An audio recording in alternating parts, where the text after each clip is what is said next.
It's a no-brainer.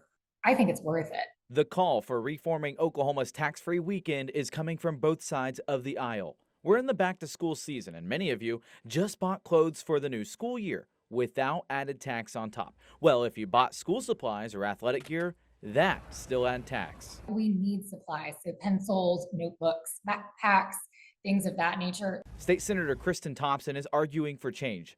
She filed a bill in the Capitol last session adding school supplies, athletic gear, and more to the weekend, but it didn't pan out. But while many of you shopped, she had conversations about pushing for the expansion, again, focusing heavily on supplies and gear for sports. It gives them a place of belonging. It helps them learn, stress management, teamwork, problem solving.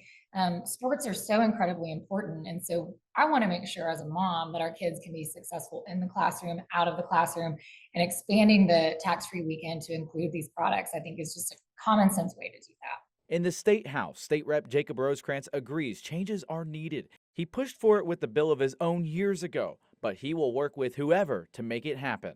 It's an absolute no-brainer to have school supplies on here, but even the author of the original bill couldn't do it. So we've got a lot of work to do on this still. Texas, Arkansas, and Missouri all include school supplies on their tax-free weekends. The Oklahoma Municipal League, a lobby group for cities across the state, says they oppose new tax exemptions because tax money helps cities. The state does reimburse cities for these exemptions. State Senator Thompson argues it's good for small businesses. The return is more than worth the investment. In the Capitol, it's likely the idea for reform would face pushback. Representative Rosecrans says he faced challenges of cutting down on certain items years ago. He says any changes made needs to include school supplies. Let's just stick to school supplies.